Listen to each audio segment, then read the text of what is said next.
गण गणपतये नमो नमः। श्रीमद् वाल्मीकि रामायण युद्धकांड 122वां सर्ग।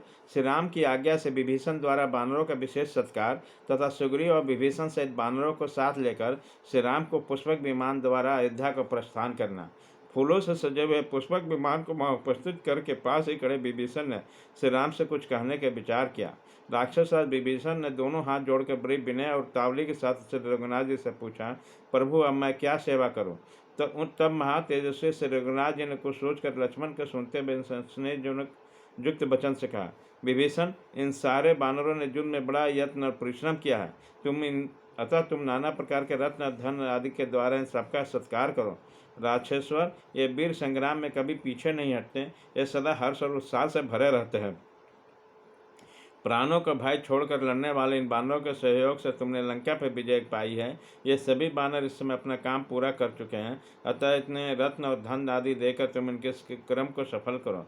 तुम कृतज्ञ होकर जब इनका इस प्रकार सम्मान और अभिनंदन करेंगे, तब ये बानर इस प्रति बहुत संतुष्ट होंगे। ऐसा करने पर सब लोग ये जानेंगे कि विभीषण उचित अवसर पर धन के त्याग और दान करते हैं, यथा समय न्यायोचित रीति से धन और रत्न आदि का संग्रह करते हैं, दयालु और जितेंद्रिय हैं। इसलिए तुम्हें ऐसा करने के लिए समझा रहा हूँ।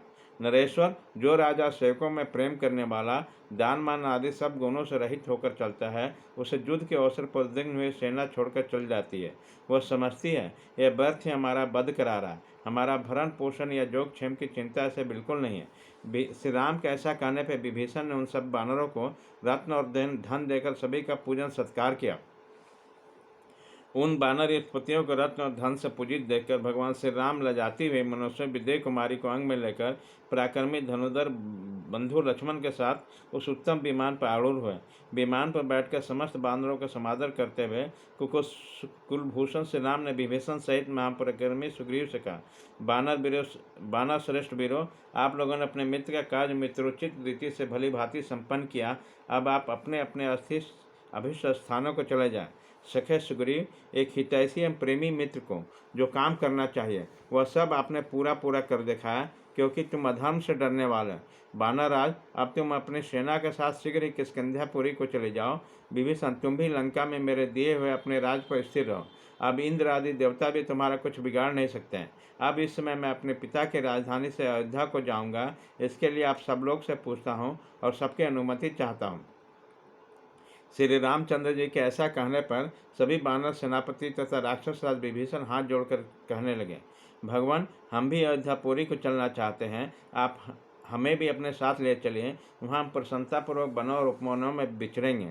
निर्वश्रेष्ठ, राज्याभिषेक के समय मंत्रपूत जल से भींगे हुए श्री विग्रह की झांकी करके माता कौशल्या के चरणों में मस्तक झुकाकर हम शीघ्र अपने घर लौट आएंगे। विभीषण सहित बानरों के इस प्रकार अनुरोध करने पर श्री राम ने सुग्रीव तथा विभीषण सहित उन बानरों से कहा, मित्रों, यह तो मेरे लिए प्रिय से भी प्रिय बात होगी, परम प्रिय वस्तु का लाभ होगा यदि मैं आप सभी सुहृदों का अयोध्यापुरी को चल सकूं। इसमें मुझे बड़ी प्रसन्नता होगी। सुग्रीव, तुम सब बानरों के साथ शीघ्र इस विमान पर चढ़ जाओ। राक्षस राज विभीषण, तुम भी मंत्रियों के साथ विमान पर आरूढ़ हो जाओ। तब बानरों सहित सुग्रीव और मंत्रियों सहित विभीषण बड़ी प्रसन्नता के साथ उस दिव्य पुष्पक विमान पर चढ़ गए। उन सबके चढ़ जाने पर कुबेर का उत्तम आसन पुष्पक विमान श्री रघुनाथ जी की आज्ञा पाकर आकाश को उड़ चला। आकाश में पहुंचते हुए उस हंस युक्त तेजस्वी विमान से यात्रा करते हुए पुलकित एवं प्रसन्नचित श्री राम साक्षात कुबेर के समान शोभा पा रहे थे। वे सब बानर, भालू और महाबली राक्षस उन दिव्य विमान में बड़े सुख से फैलकर बैठे हुए थे। किसी को किसी से धक्का नहीं खाना पड़ता था। इस प्रकार श्री वाल्मीकि निर्मित आर्ष रामायण आदि का आपके युद्ध कांड में 122वां सर्ग पूरा हुआ।